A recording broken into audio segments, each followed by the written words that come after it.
చొరబాటుదారులతో విసిగిపోతున్నటువంటి వేళ ఒక కీలకమైనటువంటి పరిణామం.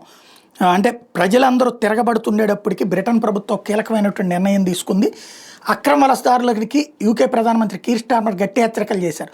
దేశంలోకి అక్రమంగా ప్రవేశించిన వాళ్ళని తక్షణమే బహిష్కరించి ఆ తర్వాతే ఆన్లైన్లో విచారణ జరుపుతామని స్పష్టం చేశారు. డిపోర్ట్ను అప్పీల్ లెటర్ స్కీమ్లో ఉన్న దేశాల సంఖ్య 8 నుంచి భారత్ సహా 23కి పెంచే నేపథ్యంలో స్మార్టర్ వార్నింగ్ ఇవ్వడం గమనార్హం. మా దేశంలో మీరు అక్రమంగా వచ్చినట్టయితే నేరానికి పాల్పడినట్టే, ఇందుకు గాను డిటెన్షన్ని బహిష్కరణ ఎదుర్కోవాల్సి ఉంటుంది.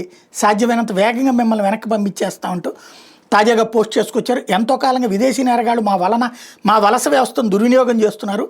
వాళ్ళ అప్పీల్స్ వాయిదా పడుతుండటంతో యూకేలో నెలలు సంవత్సరాల తరబడి తిష్ట వేసుకున్నారు.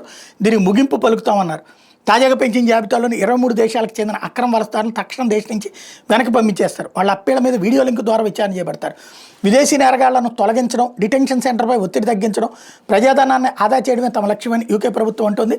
2023లో మొదటగా ఈ చట్టాన్ని తీసుకొచ్చినప్పుడు అందులోని జాబితాలో ఆల్బేనియా, కొసావో, నైజీరియా, ఎస్టోనియా దేశాలే ఉన్నాయి.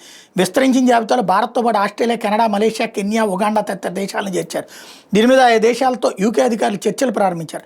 అమెరికాలోని డొనాల్డ్ ట్రంప్ ప్రభుత్వం సైతం ఇప్పటికే విదేశీయులు వెనక్కి పంపే కార్యక్రమాన్ని ముమ్మరంగా అమలు చేస్తున్నటువంటి నేపథ్యంలో ఇది మరి దేశవ్యాప్తంగా అక్రమంగా పనిచేస్తున్న భారతీయులు సహా వందలాది మందిని యూకే ఇమ్మిగ్రేషన్ ఎన్ఫోర్స్మెంట్ అధికారులు అరెస్ట్ చేశారు. వీళ్ళంతా బైకుల మీద డెలివరీ ఏజెంట్గా పనిచేస్తున్నట్టు చెప్పారు. జూలై 20-27 తేదీల మధ్యన చేపట్టిన తనిఖీల్లో 1780 మంది అక్రమంగా పనిచేసే డెలివరీ ఏజెంట్లు, 280 మంది అనుమతులు లేకుండా పనులు చేసే వలసదారులు పట్టుబడ్డారని చెప్పారు. హిల్లింగ్డన్లో 7 భారతీయులు దొరికారని, వీళ్ళ 5 నిర్బంధంలో తీసుకున్నట్టు చెప్పారు.